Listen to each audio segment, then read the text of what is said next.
The sprint tomorrow ahead of the Grand Prix on Sunday. So we're determining the grid order for the sprint, and we're determining in the next 60 minutes or so just who's going to claim pole position for this year's Austrian Grand Prix, the 35th World Championship Austrian Grand Prix. And wins from pole here, 8 out of 17 in the past, including the last 4 Grand Prix around this 2.68 mile circuit. 3 DRS zones, a very short lap in terms of lap time, and you take that lap time at full throttle for 70% of the time here.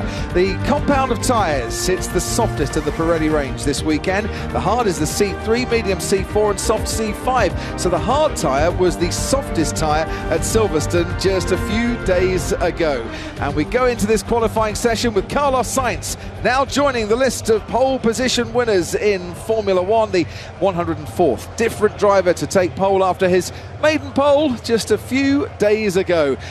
Very different track, Martin Brundle, this one to Silverstone. Traffic problems are always evident here in qualifying, as are track limits as well. So a couple of things for the drivers to watch out for. Oh, and Max Verstappen, who once again here, after taking the last 2 poles, looked in pretty imperious form earlier today. He does, but as he found out at Silverstone, having looked mighty in both wet and dry conditions, didn't get on pole and he didn't win the race, but through no fault of his own in the race, of course. So, you know, really there are 6, 7, if you really want to push it, corners on this, the shortest track time of the year.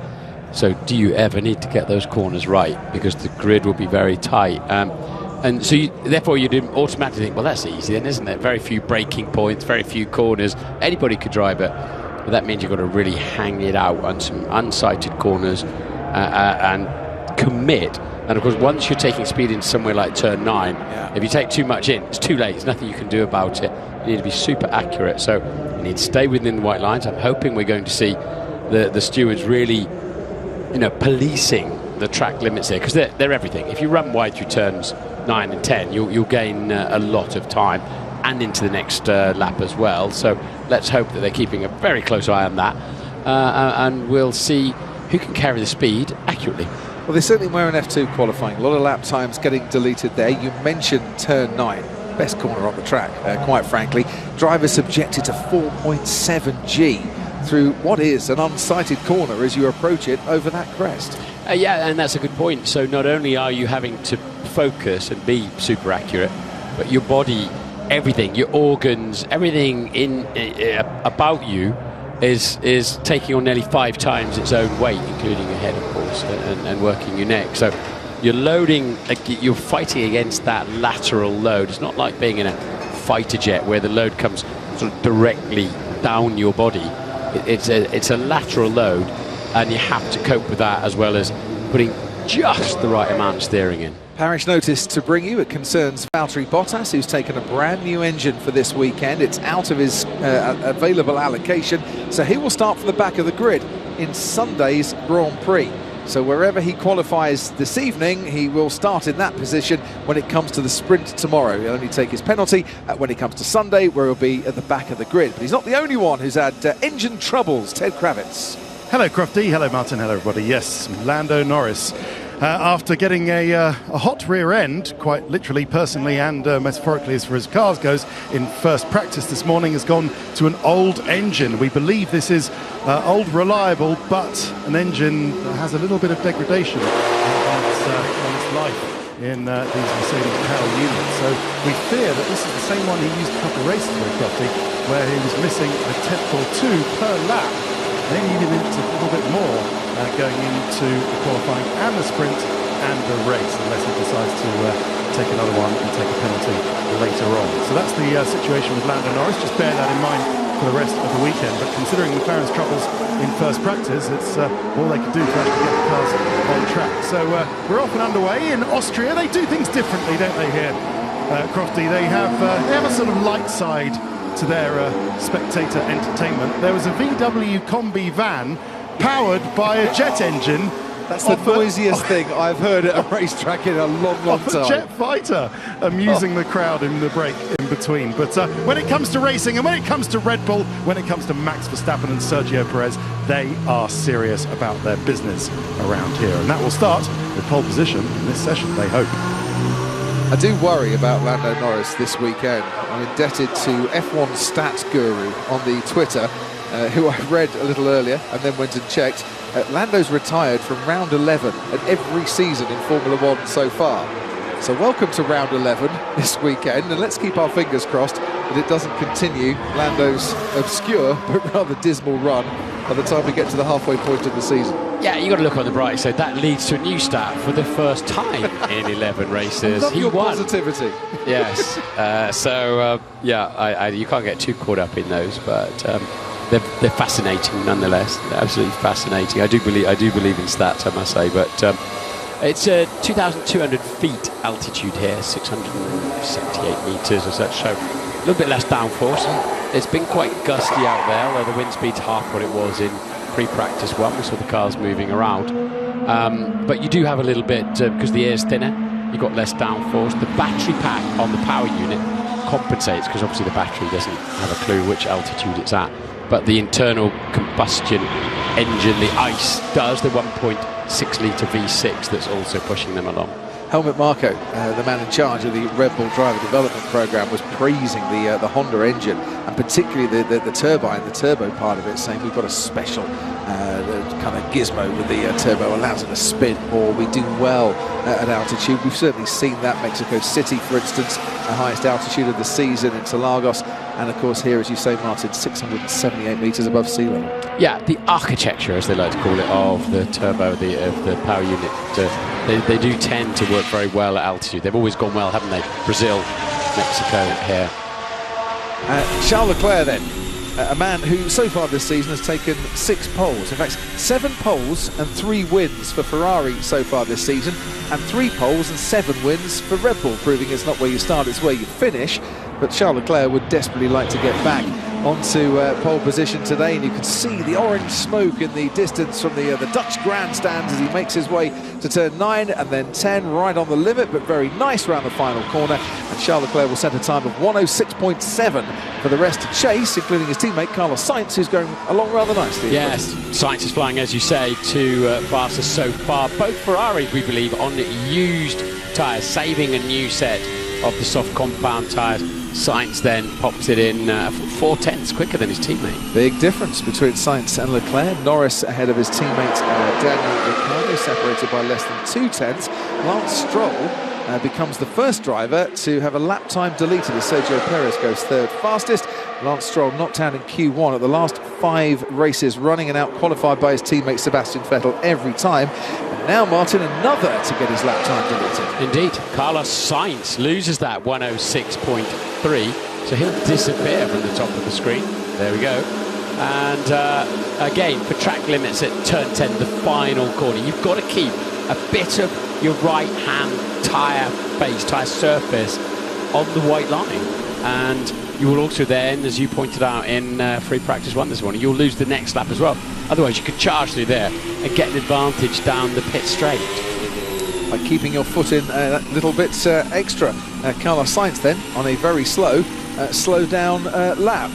Everybody out on the track at the moment bar Verstappen, Hamilton, Russell and Bottas, who, to remind you once again, will start to Sunday's race, the Grand Prix, at the back of the grid for taking a new power unit. And I think we could see Carlos Sainz going through the final corner. Not by much. Deleted track limits at turn 10. No, I didn't go out, I promise. I was super careful. He certainly went out with his front right. Yeah, that was very, very close, wasn't it? Very close. Needs a different camera angle to that to be sure. And he's surprised. I'm a little bit surprised. But you're right, the right front was marginally outside, wasn't it? The stewards have a fixed camera pointing head on towards that final corner, so they have the opportunity to see an awful lot more than we can from the cameras that are being used. And, well, Carlos Sainz falling foul of that rule already. And Stroll falls foul of it for the 2nd time. I think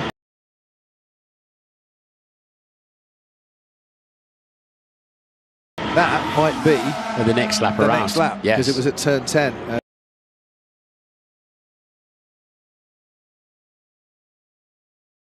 Once more, it caught my eye, and then I thought, yep, they're very much on it, as is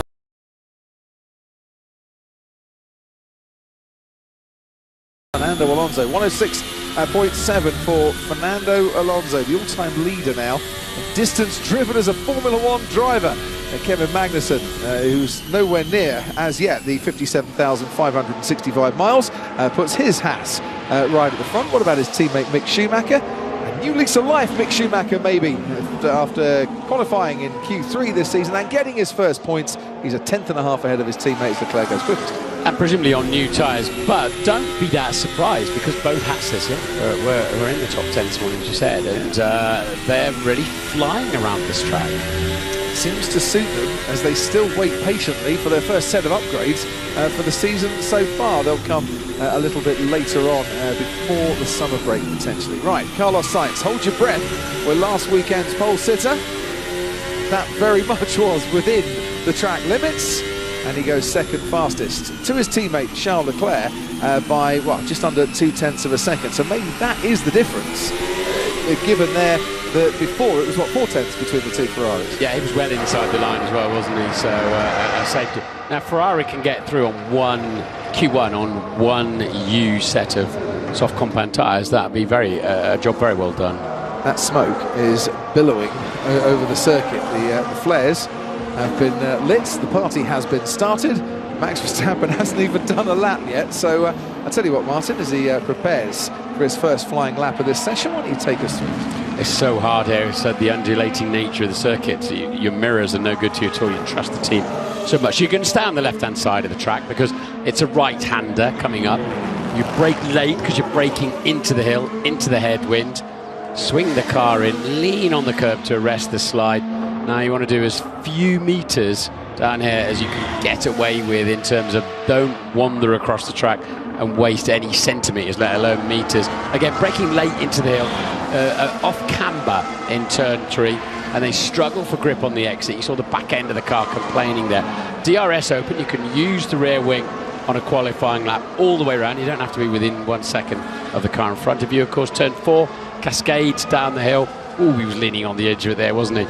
This is just a lift and go, arrive and drive corner, and past his beloved fans there in what looks like his grandstand.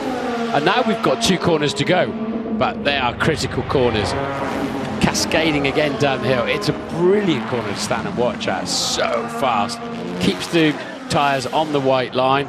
Oh, marginal right in the middle of that corner. Hangs it left. And it's a 6 flat for Verstappen. Did he keep it inside the white line in turn 10 at that one critical little moment? We shall see in a moment. Sergio Perez, his teammate, was quicker than Max Verstappen for 2/3 of his first flying lap. And Max Verstappen, critical, Martin, and very critical because he's had his lap time deleted. So let's take a closer look, riding on board. I think he did just edge over it with the right front. Yeah, it looks the same as Sainz actually, yeah, didn't it? Very similar to Sainz, so he'll have to go again now. Yeah, I think that's a fair cop, but ooh, only just. So he'll have to go again. He'll get his next lap time deleted, although it won't be a push lap anyway. That rule is basically to... Whoops, Lewis Hamilton, it's all out of shape at turn 3. That rule about your next lap being deleted is designed to stop people going wide on an out lap and getting the car nice and straight.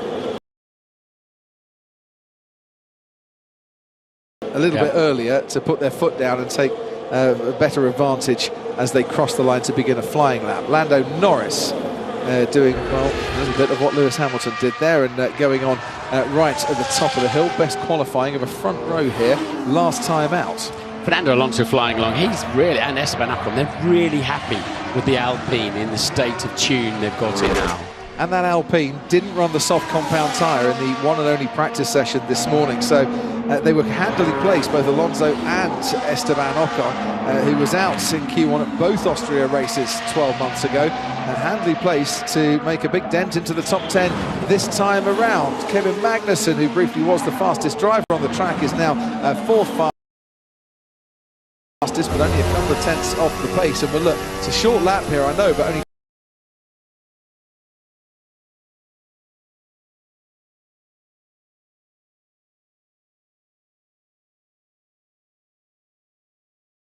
1/hundredths between the top three drivers. How Lewis Hamilton would like to join in on that little trio. His teammate George Russell has made it a quartet, separated by less than 1/10 of a second. Hamilton puts his Mercedes fastest overall. So now 0.121 of a second, or 0.156 of a second, separating the top five. And Lewis left plenty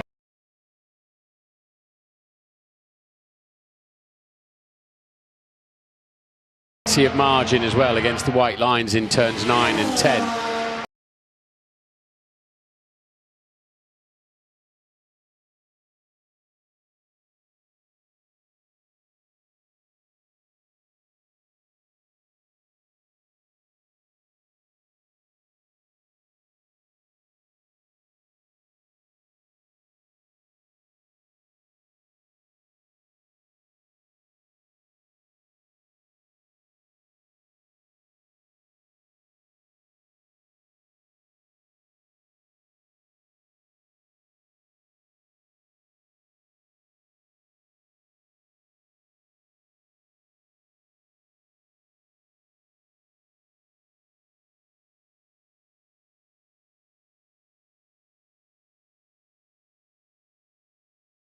Don't score a goal unless the ball has crossed the line, or if the ball has crossed the line, it doesn't get ruled out. Unless you're Frank Lampard at the World Cup. Oh, we don't want to go there.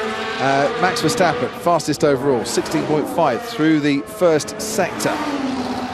Very much leaning on the car, going wide around that.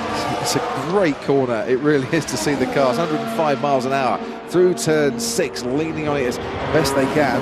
See, unlike Spa, you get so many laps around this place. Spa being a very long lap, 44-lap race, for example.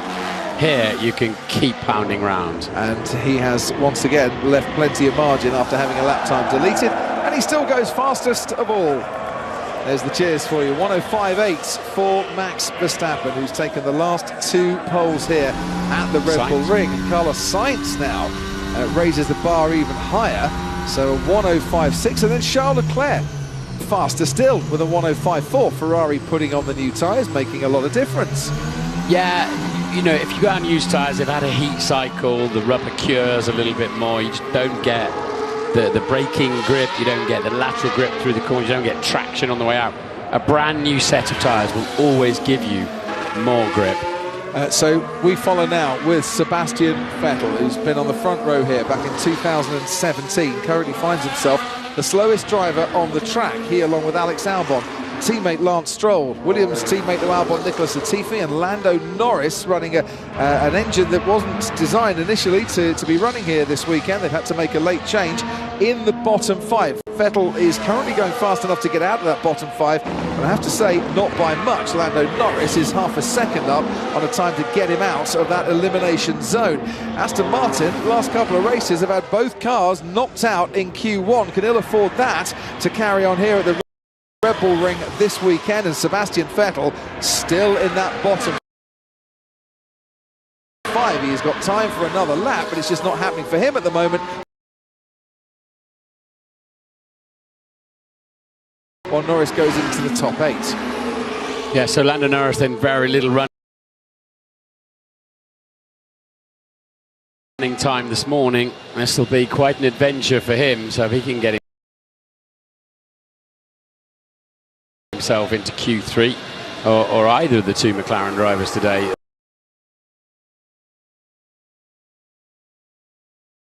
they'll be pretty happy with that. But if you've got a team like, for example,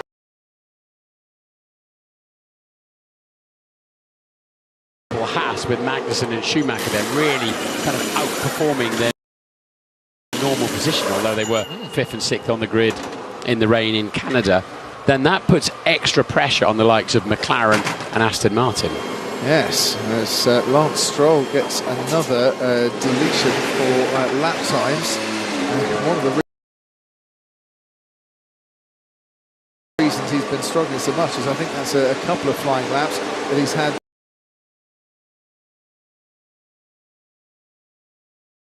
deleted so far, but that might actually have been an outlap this time around for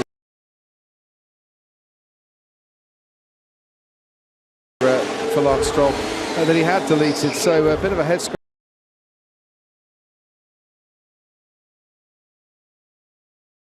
scratcher down at Aston Martin. What about Williams? This is Alex Albon making his way through turn 9. That might have been over it, as you pointed out, a 106.5. So that, yeah, that was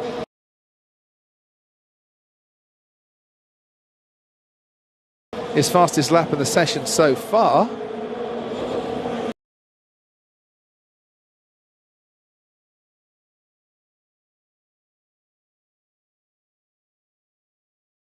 And that 106.5, Martin, would have put him, well, 10th.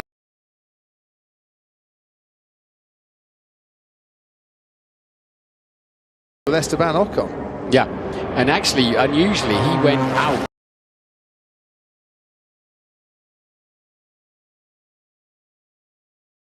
Between turns 9 and 10, rather than in.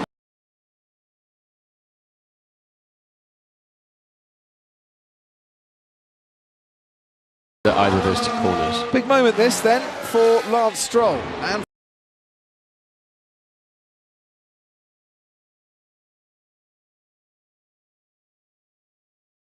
for Aston Martin as he makes his way down the straight. Can he get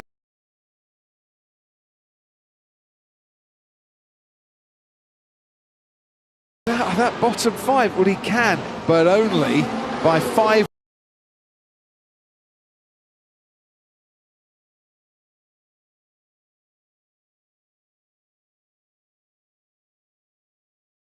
One-hundredths of a second. Now he's got time to get round to the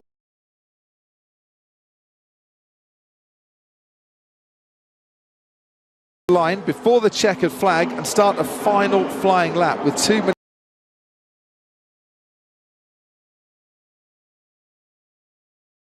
to go, but you can understand the concern on the faces in the garage.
afraid we're out, Sebastian. Yeah, I saw. Oh man, that's painful.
I'm afraid we're out, Sebastian. Yeah, I saw. Oh man, that's painful.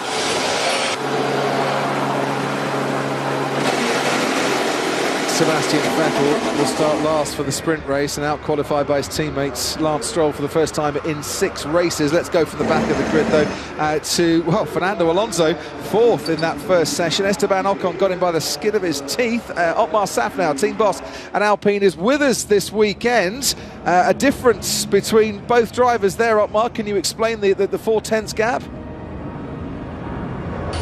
Well, I haven't talked to the drivers yet, but it looked like Fernando did that on his last lap. He got a good lap in, and I don't think Esteban went green all the way across. So, but I don't know why. It looked like Esteban had traffic in the 3rd sector. I think he went green, white. Oh, thanks for clearing that up. Don't know if you can hear Martin or not, Otmar. No, I could hear you fine, Crofty, but I couldn't hear Martin. Right, I think we might have a problem with... Try again. Can you hear me now? Yes, we can. Yeah. Yeah, I can hear you now.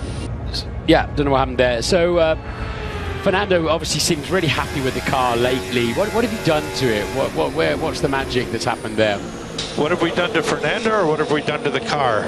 Well, the car, I think we know Fernando. Yep. Yeah, so nothing in particular, Martin, apart from we've tended to upgrade the car as soon as we find something in the tunnel. And our biggest upgrade of the season came at Silverstone, and I think we're still learning a little bit, and Fernando seems to like it. Didn't run the soft tyres at all in the morning practice session, so we thought that there was extra pace to come. Can you explain the decision not to do that, where you think you might be able to stack up come Q3 if you get there? Well, we did it to save soft tires for this qualifying session, and look, if we're on it and somebody makes a mistake, I think we can be, top 5, both in the top 10. But we're probably the 4th fastest team here, so it'll be tough to do that. Just quickly, Otmar, what happened to Esteban's car in Silverstone, and have you got a fix for it? Yeah, so Esteban's car in qualifying was, remember he had 2 problems. Was a finger problem, which we got on top of, and then in the race he had a failure of the high pressure fuel pump, and we hope to have a fix for it, but we're not sure we can fix the root cause, but we do have some workarounds. Cheers, Otmar. Thanks ever so much. Enjoy Q2. We'll be back with you at the end of that. And right, on to Q2 then, where neither Ferrari reached the top 10 in the most recent race we had here back in 2021, where both AlphaTauris reached Q3 at the most recent Austria race. We'll see what happens here in 2022. I talked about lots of extra grip on new tyres. That's not the same on the road, by the way, because they often need, especially, as I know well, on your motorbike, but as a racing tyre, as a pure slick tyre, and you only need the grooves to clear water. That's why you need as much rubber on the track as possible. then you do get more grip from a brand spanking new racing tyre. Ted, what can you tell us? Well, it was a bit of a sort of an unsure session, wasn't it, there for Ferrari? I mean, they ended up 1-2, didn't they? But I thought that having to take the second set of new tyres was a little bit of belt and braces, Martin and Crofty. As it is, it's meant that they have to start this session on that same set of tyres, so maybe it just works. They'll do 2 runs in this Q2 session. I guess they'll have the used tyres now that have had the best taken out of them, maybe by a tenth or two. That's all it takes around here before they go for finally a final attempt on a new set of softs at the end of Q2. But are we looking at the Ferraris more in the game than we thought, or have we just not seen the best of Verstappen? I think it's probably the latter, but it's only a guess at the moment. I think the Ferrari, it's had pace all year, hasn't it? So I'm kind of expecting to turn up everywhere with a little bit of pace. Let's see when they turn everything up to 11, what they've got. Let's have a look at what it's like for the driver making the climb up towards turn 3, which is a fairly brutal climb if you're walking it. Car gets all floaty right at the top of the hill, as you can see with Lando Norris. Now you get a nice bit of straight before a downhill braking zone, so there's every challenge that you could possibly imagine as a Formula 1 driver in the first 4 corners here. Leclerc, gone wide. Gone wide, Lando, wide. Leclerc goes faster than Lando. Verstappen goes faster than Lando through the first sector. Esteban Ocon going very nicely in the middle sector. If you're still hanging on to the brakes, if you've gone in too deep, you still have to be hanging on to the brake pedal. Your tyre can't slow you down, support the car and turn it. You've got to share that load out. Ooh, that was committed from Charles Leclerc, going through the little S's there. Max Verstappen quicker though during that middle sector, but by only a few hundredths. Carlos Sainz also on a 29.1 as George Russell aces the first sector, and Leclerc crosses the line of 105.7 on those used tyres, 0.3 slower than he managed to set the fastest time in qualifying 1. Verstappen goes quicker in a 105.5. Carlos Sainz next across the line, 3rd fastest. His tyres just giving up a bit in the final sector. There goes Sergio Perez, only 4th fastest so far. George Russell next across the line, a 105.7 for George Russell. And how much are in the game are Mercedes this weekend, as Lewis Hamilton sets the quickest time, 105.5 for Lewis Hamilton, 3/100ths clear of Max Verstappen. That'll catch Red Bull's attention, catches everybody's attention. So yeah, I think it looks to me like Mercedes are right in this. So Russell in there too. So, well, game on. At least 3 teams in this, at least 6 drivers in this. Absolutely. We focus on the bottom 5 in this session. But yeah, that is that could well be Mercedes in the game here. Toto Wolff not giving anything away there. No smile, no frown, no banging your fist on the table in celebration, no nothing. He's a wily old fox, isn't he? Now he knows not to go too early on that. So Tsunoda loses his 7th flat. That we were on board when this happened to Lando, and as soon as you turn the steering wheel, you get some cross weight in the car, a little bit of roll in the car, and it'll basically, as we saw Sergio Perez kind of getting away with it just loosens off the inside front wheel. Makes sense though as to why Sergio Perez currently finds himself 6th fastest overall. So if he can string a whole lap together, expect big improvement from him. This is coming back to what I was saying earlier on, Crofty. You know, let's say there are 7 corners and 4 braking zones here. You've got to ace them. Yeah. You can't leave a half a metre on the table or a mile per hour on the table, and that's why we see these errors. Because there's nowhere else to try and make up the time. Alex Albon, who could easily have been a race winner here, couldn't he, a few years ago when he and Lewis Hamilton tangled and Hamilton picked up the penalty back in a few years back, goes 7th fastest overall. And he lost the chance to go and win that day with Valtteri Bottas just a couple of seconds clear and 10 laps to go. Could have been a different story for Alex Albon had that had gone right. Esteban Ocon goes 6th fastest. Let's go back to Lando Norris, who is struggling to stay on the circuit. Sounded like he was struggling to get the gear shifts down, the downshifts done in time there, but yeah, off at turn 1 and another lap bites the dust. Hamilton begins another flying lap. Currently sets the fastest first sector, then loses a couple of tenths in the middle parts. Yeah, they had a cool down lap, recharge the battery, go again on the Mercedes. So we know they've been struggling to warm the tyres up. We saw it on the restart Silverstone last weekend, didn't we, in the final phase. But plenty of time left in that as Sainz loses his 6-0. I wonder if the tyres are hanging on for 2 fully committed fast laps here, or whether they can do 2/3 of the second lap and then the final sector is just not offering the grip that the drivers would want. Fuel burns down a little bit, that can compensate for it certainly, but Hamilton, I think, had backed off on that lap. Actually sets a 1:05.4, so goes that a little bit faster.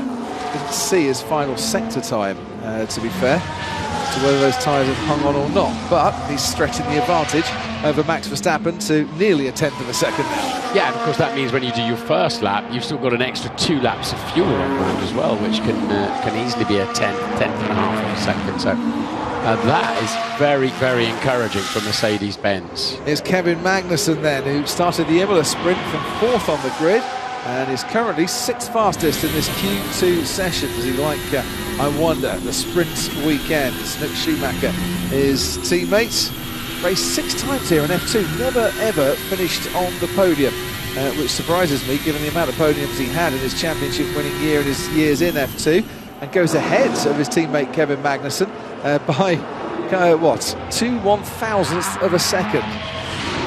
Yeah, they've really energised that car, haven't they? But they say they've not really changed anything with it. Hardly anything at all. Just making what they did have work better. Sergio Perez gets another lap in, only 8th fastest. Alex Albon currently the driver in 10th place with 7 minutes to go. Valtteri Bottas trying to do something about that. This is his first flying lap, and he then swaps places with Alex Albon, goes 10th fastest. Alex Albon now into that bottom 5, along with Gasly and Norris, Alonso and Tsunoda, who haven't set a time so far. And that time of a 1:06.2 for Sergio Perez has been deleted. Another driver to come a cropper when it comes to track limits. He drops down into 10th place. It's getting quite critical now to get a proper lap in, and Fernando Alonso giving it everything he can around the final corner, does stay within the white lines and goes 6th fastest. It really strikes me, Leclerc, Alonso, how hard they're throwing the car in to the last 2 corners in particular, really loading up the front tyre and just sticking with it. Yuki Tsunoda will be next to cross the line. I would imagine they've got a lot of people trained with expert eyes on that final corner, as Yuki Tsunoda stays in the bottom 5 and his teammate Pierre Gasly along with him. So 13th and 14th only for AlphaTauri currently. And Gasly could lose that for track limits, I think, in the background there. We'll keep an eye on that. But yeah, he's not... Pierre Gasly, he was shining last year, wasn't he? He's really not shone in the same way this season as Pierre Gasly. Suiting quite as much, to be honest, as last year's cars did. In the same way that at the start of the season, these cars were suiting Sergio Perez quite nicely. But as they've developed it might come a little bit more to Max Verstappen. So the feeling is... Okay, we lost that for track limits at turn 9. Yeah, copy. There's some understeer in it. Feels like the car is not switching on the tire.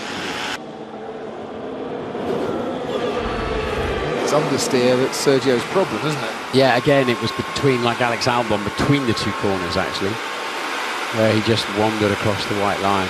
You're right, they've got eagle eyes down there, haven't they? Oh, they have. 5 minutes to go then. Lewis Hamilton, who hasn't been quickest in any session or in any qualifying segment in the 2022 season, currently finds himself with the fastest time. Qualifying on a Friday here at the Red Bull Ring, where a lot of people in orange have come out to cheer on Max Verstappen, currently looking at his old adversary, his old nemesis, Lewis Hamilton, out in front. Yeah, well, because we said Mercedes would be on pole, didn't we, earlier on? Certainly, we've been talking about it all weekend long, haven't we? The crash helmet change there was for a darker visor, from what I could tell, from a medium to a full dark visor in very bright conditions. Yep, we've all got our sunglasses here. I hope you've got your dark visor for when you go out and drive the Benetton a little bit later on. I didn't bring my dark visor because normally there's a GoPro on the car looking back at you, so I'm out in the Benetton tomorrow evening actually. My car from 30 years ago, so scarily. Can't wait to see the whites of your eyes then on that one, and the smile on your face. Ted, as Lando Norris goes for another flying run, what news have you got? The drivers who want to be out of sequence, then Lando Norris. Esteban Ocon, he's on track as well to defend. He's currently within, isn't he, the top 10, Crofty, but only just. So he's out there to try and better his time and sort of defend from behind. But what a great job Alex Albon has done so far, really showing the prospect of what the Williams upgrades can deliver. If he can just find, 2/10, maybe 3/10, he can make it into Q3. Wouldn't that be a shot? But I believe he's 12th at the moment. Yes, he certainly is. Charles Leclerc is currently 4th at the moment. 2 Ferraris, 2 Mercedes. Whoa, Lando Norris. That was giving it plenty and some. All out in front and all involved in the battle here just to get into Q3. Leclerc goes quickest on the latest run with a 105.2. Now Lando Norris has given it absolutely everything in an engine that's been changed and is a little down on power because it's been used quite a lot this season.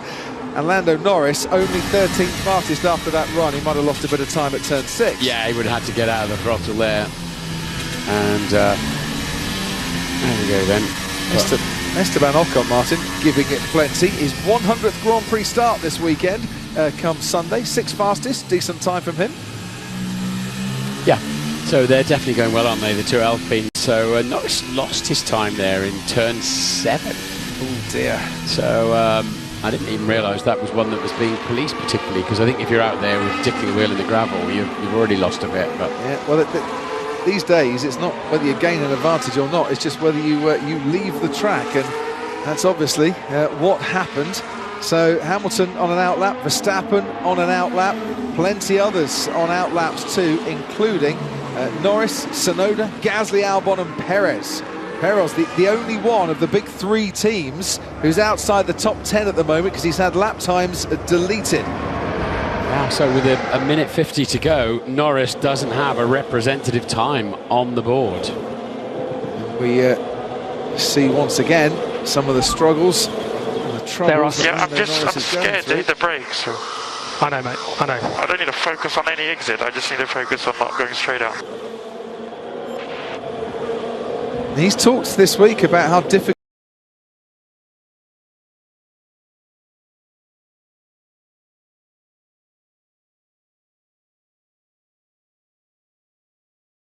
and how complicated it is to brake and brake effectively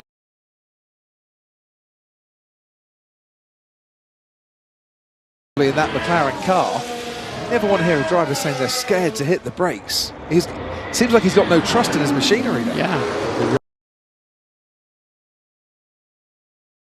So the car looks very stiff across the front axle, does the McLaren, bouncing around a lot. Hamilton then, fastest of anybody in the first sector so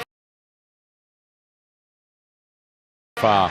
Schumacher and Magnussen 2/10 and 1/10 down in that first sector respectively. Albon only 2/10 down on Hamilton through that first sector, and a couple of tenths up after he's completed the middle sector on the time he needs to get out of that bottom 5. 50 seconds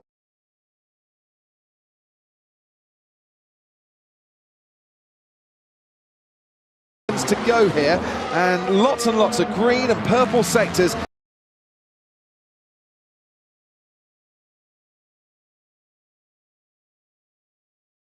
Being set by the cars out of the track. Was he over the line there, Alex Albon? Was he just on the line coming out of the final corner? Either way, goes only 10th fastest, so he's in, but by a fraction. And Valtteri Bottas is out on the track and can go again, as can the rest of the bottom 5. Norris has been off the track again at turn 1, talking about trying to hit the brakes. He obviously can't slow the car down, so surely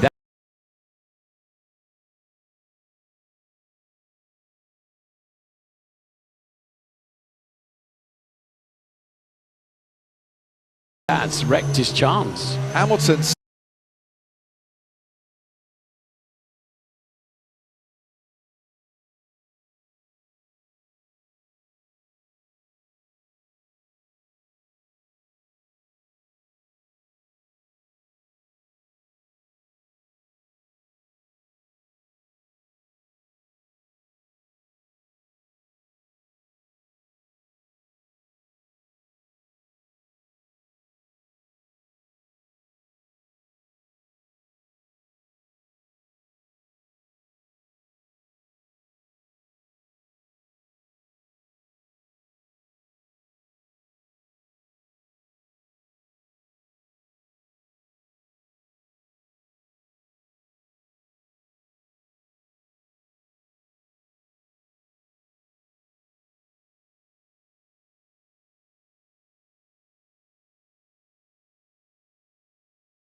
and the car just wouldn't live with it. So along with Yuki Tsunoda, we lose Lando Norris, who's scared, he said, to put his foot on the brakes, and you can probably see why coming up. We lose Valtteri Bottas and Alex Albon and Pierre Gasly too. Ferrari, Red Bull, Mercedes, 1, 2, 3.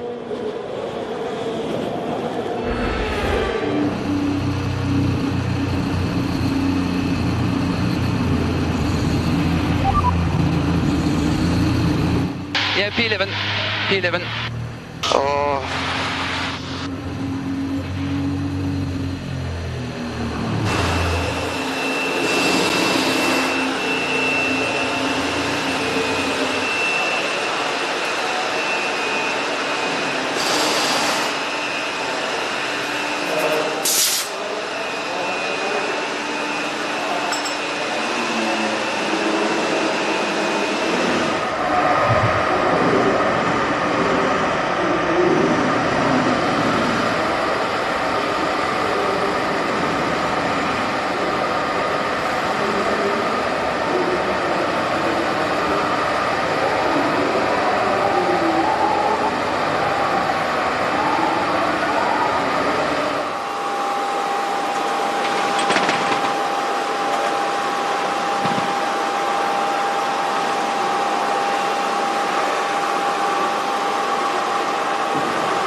Welcome back then to the Red Bull Ring, where the Mexican wave is starting and where Sergio Perez would like to add to his 1 pole position of the season so far, but where Ferrari are equally determined as well to add to their tally of 7 pole positions of the season so far. And in the high-speed corners, Charles Leclerc has the best ranking of them all up to this point. Up to this point, we've also lost 2 McLarens, I'm afraid. Lando Norris will line up 15th for the sprint. His teammate Daniel Ricciardo out in Q1. He's talking now to Rachel Brooks.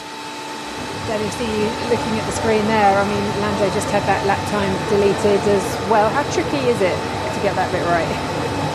What's hard is visibility this year. You know, you don't see as much with everything around the bodywork and then over the front wheels. So yeah, as silly as it sounds, like being precise on like a curb and on a white line, it's actually a lot trickier. So I'd say that's one thing. A lot of the corners are fast, like turn 9, you kind of commit to the turn in, so kind of wherever you end up on the exit, you've already kind of committed to that early on. So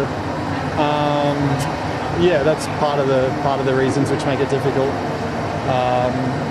But yeah, I don't know if I got any deleted. I don't think that was my reasons today, but yeah.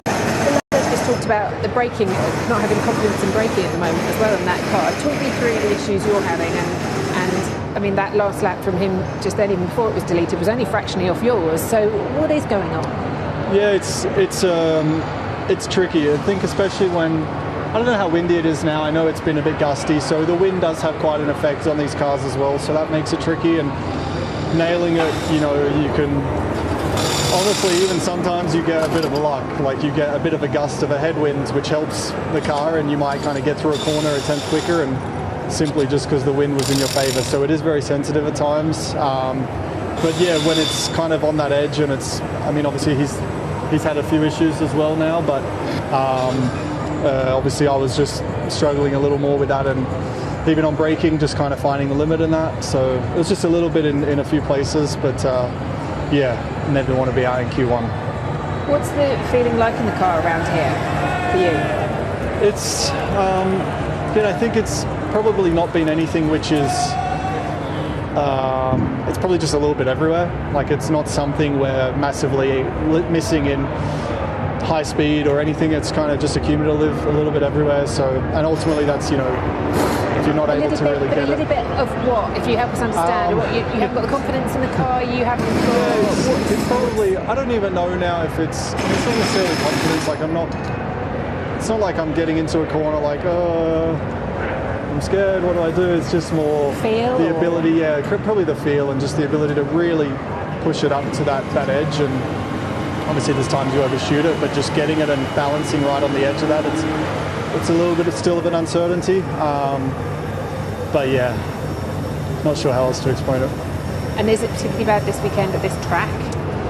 We've obviously, it's been a very short weekend. Like, we had the practice and we had a few issues as well in practice to try and solve. So hasn't really been like a long day of running, and obviously being out in Q1, like it's not like, yeah, all weekend we've struggled, but of course today out of the box we didn't feel rapid, like we didn't feel particularly quick,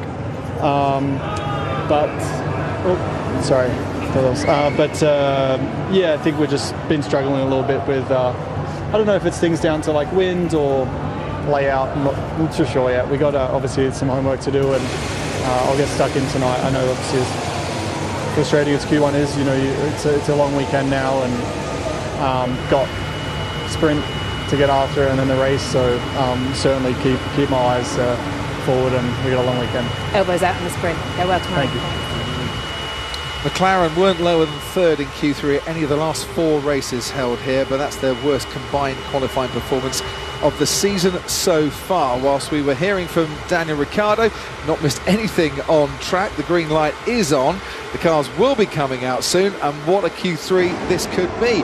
Carlos Sainz, bit of work being undertaken on the rear left wheel, or maybe just by the diffuser of his Ferrari, the man who was on pole last time out. Charles Leclerc, 6 poles so far this season. We'll be hoping to get back up there again. Mercedes haven't been in the top 3 on the grid at any race this season, but they've got Hamilton and Russell looking very competitive indeed, and Max Verstappen going for a 3rd consecutive pole here, Martin Brundle, and he's feeling quite good too. And Sergio Perez is going to be investigated after the session for exceeding track limits. Quite what we make of that. They've been quite handy so far in being quick on that, but not on this occasion. Yeah, it's in turn 8 as well, which I'd have thought if you're going to be, here we go, if you're going to be, yes, he was to the other side of the line, so all they can do is give him a penalty. I mean, he's through to the top 10 shootout, so all they can do is give him a grid penalty or some kind of reprimand, but there's no doubt about that being completely beyond the edge of the racetrack. But of course he's through. Yeah, it's whether he was P6, wasn't he, in Q2, so it's whether the time before that would have allowed him to get through or not. That might be why a grid penalty is incoming.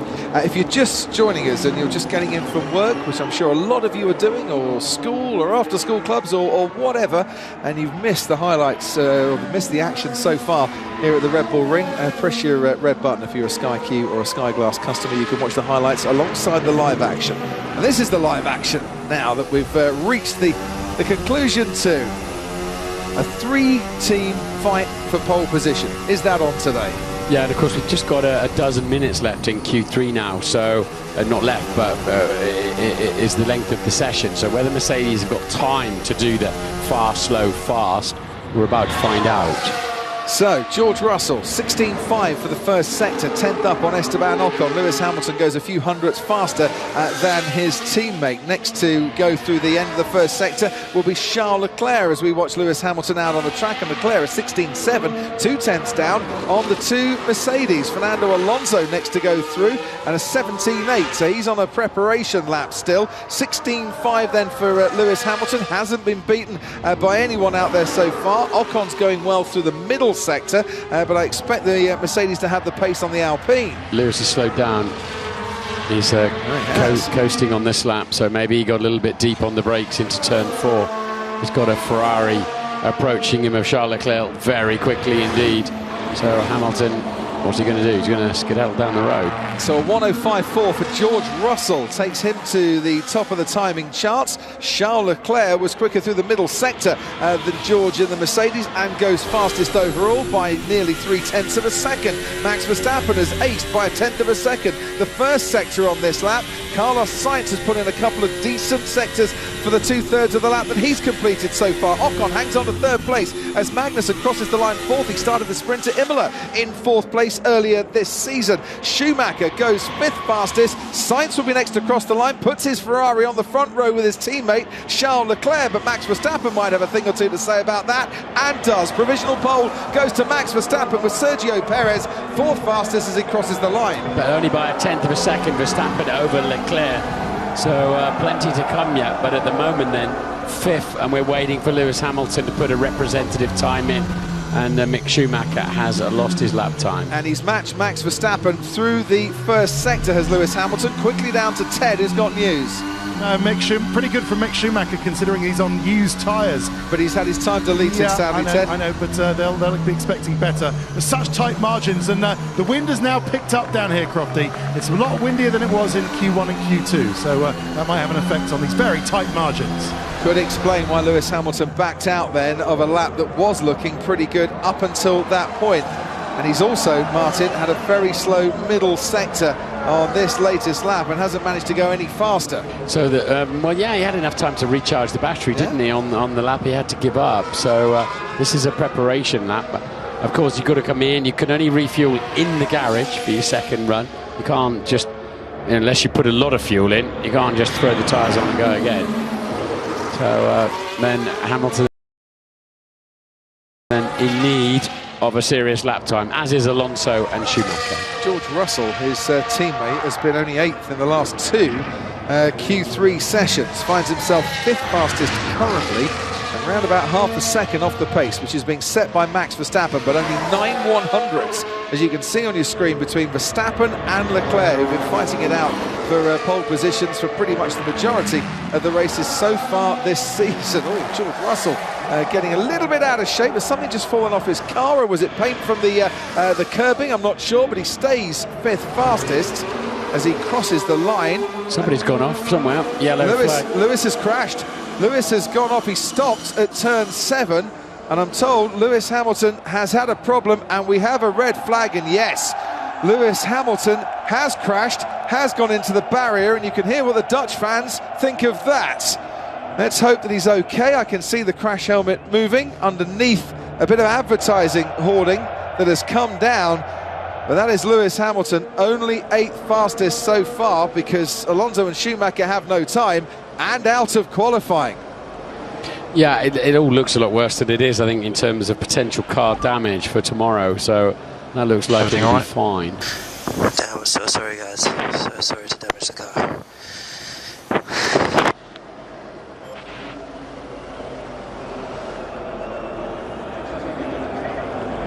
You can see there, so he's gone in on the right-hand side because there's damage at the rear. Yeah.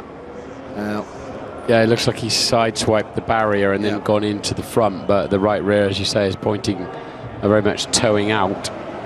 And that consigns Lewis Hamilton then to 8th at best. Yeah, I would imagine he will stay. He will move down to 10th at best for the sprint. But pushing in a situation where a top 3 was possible on the grid this weekend, where he and the Mercedes car had shown pace so far. Hamilton has a moment down at turn 7 and climbs out of the car with Dr. Ian Roberts, the medical delegates, running just to make sure that he's A-OK and not suffering any adverse effects from a corner you take at 137, maybe 140 miles an hour in qualifying. Yeah, we haven't seen many cars really struggling there. It's obviously had a bit of a swap. You turned through a tailwind there, and it's obviously loosened the back of the car off a bit. As Ted was saying, the wind has picked up, and it's some strong gusts. It was only the two Mercedes were out on track at the time, and Hamilton a bit out of sync with everybody else, not getting his first 2 runs hooked up in the way that he would have wanted. So the man who started the sprint in Brazil in last place and finished 5th in 2021 is going to have to start where he won the Grand Prix from in Interlagos, 10th on the grid. Yeah, he's got some front suspension damage as well, as you can see, so it's actually quite a slap sideways, isn't it? So he had to turn into a slide, and he looks as surprised as anybody there. It all looks normal until suddenly the back end hasn't quite got enough grip, has to counter steer into the slide, and just takes him onto the gravel and straight to the scene of the accident. Fractions of a second to try and react to what the back end was doing and correct it. Not even Lewis Hamilton could manage it on that occasion, and once he's into the gravel, then there's no stopping that car hurtling towards the barriers. Yeah, there's definitely he's gone through a tailwind there, a little gust of wind that'll just loosen off the rear axle and your rear downforce. So red flag conditions whilst they make sure Lewis Hamilton's okay and retrieve the car, and he'll climb into the back of the Aston Martin DBX and I'd imagine head off to the medical centre. You'd worry about the gearbox as well, wouldn't you, with that lateral punch into the side of it? You would. Luckily this year, of course, yep. They have the allocation of 3 gearboxes for the season. If you need to take one before you would ideally want to, you're not necessarily going to get a grid penalty for it. Only later in the season when we see grid penalties for gearbox usage. Ted, down to you. Yeah, the Lewis radio messages continued after that bit that you just played out. He said, sorry for wrecking the car. I think you heard that bit, Crofty. Then he said, where did I end up? What position am I in? Ever the racing driver. Of course, he was told that, well, you're 8th at the moment, but once it gets going again, and the clock restarts, you'll inevitably end up 10th. They think, Mercedes think that Hamilton would have been on course for P2.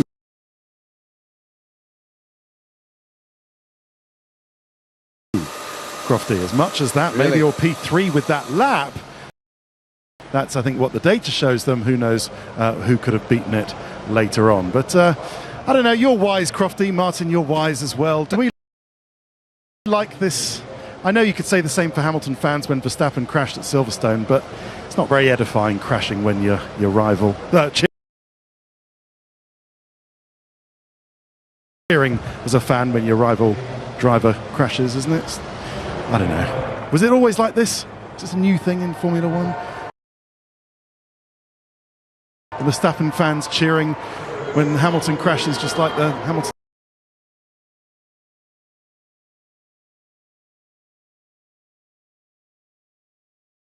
Some Hamilton fans crashed when Verstappen cheered when Verstappen crashed. Yeah, no, it's like it's sort of a pantomime thing, but it's not very edifying, is it? It's like cheering when your opponent double faults in tennis, but with a bit more of an injury risk factored into it as well. And I think, you know, if the driver gets out the car, he's okay. Be careful. Come on. Hamilton pushing behind. Be careful. Behind Hamilton, it will be clear. Yeah, I got out of the way, but come on. What the is that? Charge button on. Charge on. We've seen it. But it's not a penalty for... No way, it's not a penalty for Lewis. Okay, we've seen that. Just to compound Lewis Hamilton's day, will the stewards look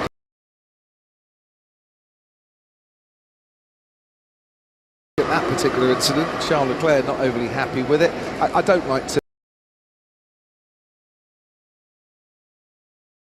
hear any set of fans cheering or jeering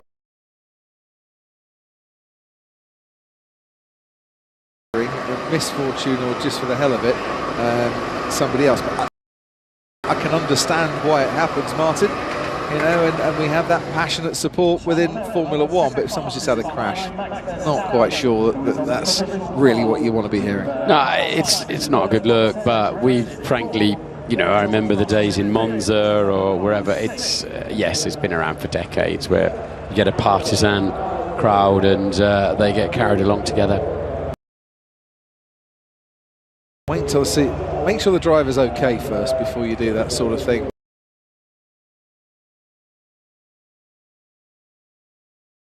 But I think they're cheering. It's because one of Max Verstappen's rivals who could take pole away from him, or the hope that he gets pole for this weekend is now out of the equation. We've got 4 minutes until this session is going to restart again, and this is why we have the red flag. Hamilton keeping his hands on the steering wheel. Yeah, he was on all the right bits of the racetrack. Touch wide, but not really enough to make the car do that. And I can't believe the chassis will be damaged, but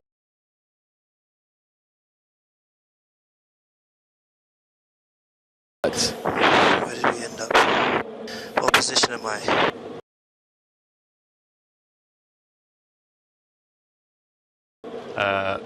We're still waiting for, well, we've got the rest of the session. We're currently in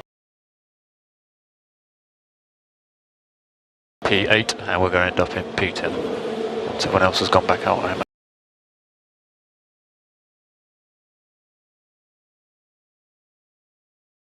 imagine. Yeah, so that lap looked to be on course for P2, P3.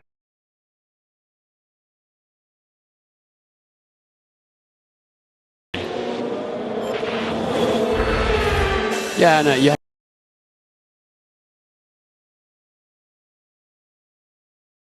To agree with that, because a 16.5 middle sector, 28.9.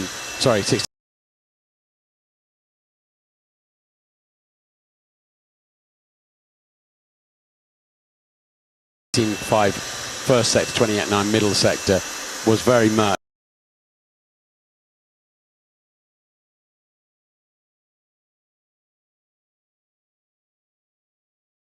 on the front running pace of Verstappen and Leclerc. So.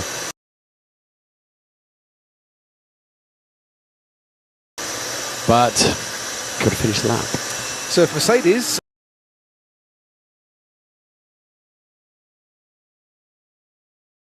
are going to get a top 3 starts for the first time this season, it's George Russell.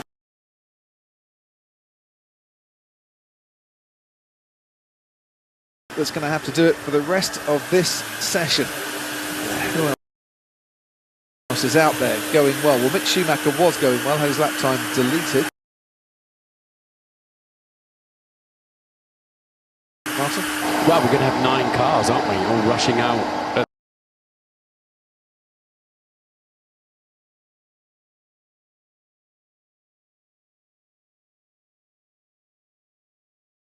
The last possible moment.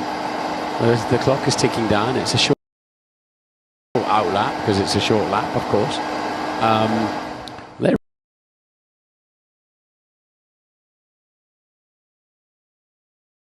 really playing dear, aren't they? We await Stone.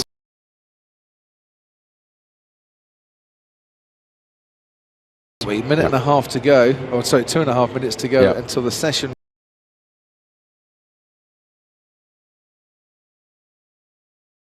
restarts. And to remind you, whoever does win out in qualifying will take the pole position for the weekend. Whether they start the Grand Prix in the #1 spot or not.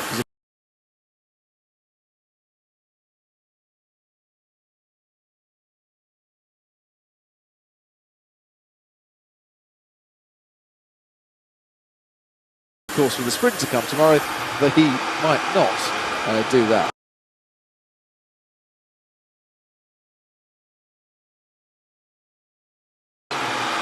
Yeah, well, I know we disagree on this, but you know,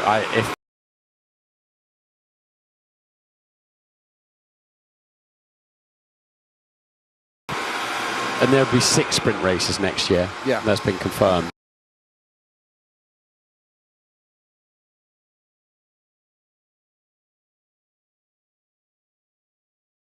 So, yeah, get to the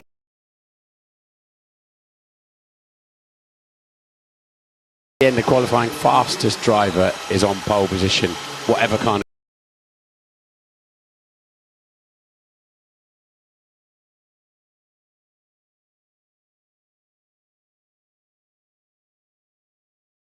of weekend it is. I'm calm with that. You might not start the race on pole position, but you're qualified, you've won pole position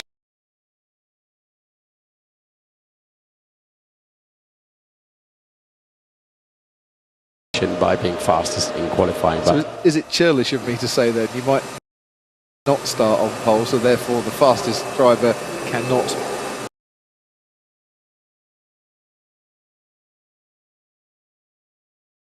be guaranteed to be on pole position? That's the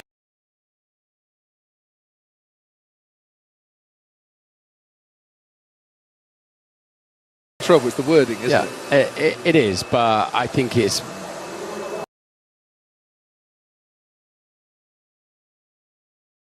less confusing is that you tune into F1 qualifying.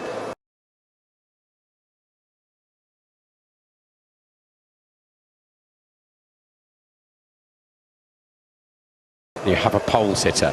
You can't just not have one for the random week.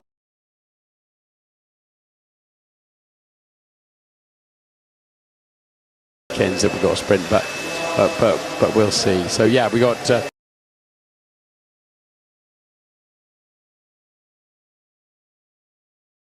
5.5 minutes left. All 9 of them will be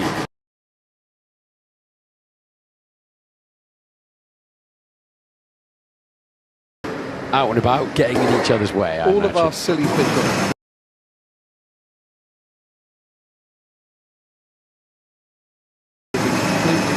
rendered useless if they just make the sprint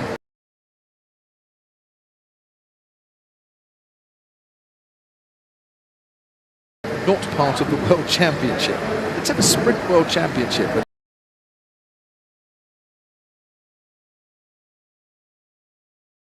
then you and I can agree and smile at the end of the night, not carry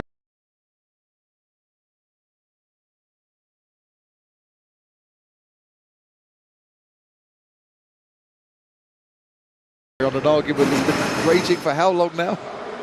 I like the sprint. You know, well, I do, but don't make it part of the World Championship. Well, that's got to be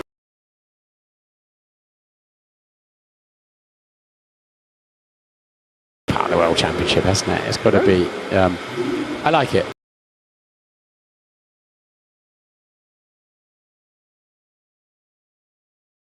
It's a way of putting some jeopardy into the grid with a race instead of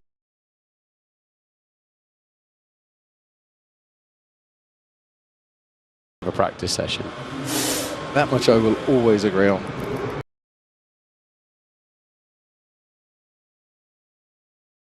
As much as I love the fact that you've joined us for a practice session today, and we had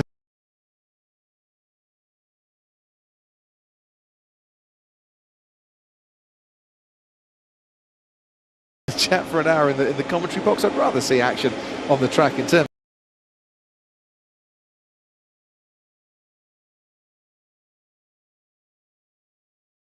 of racing, that is for sure.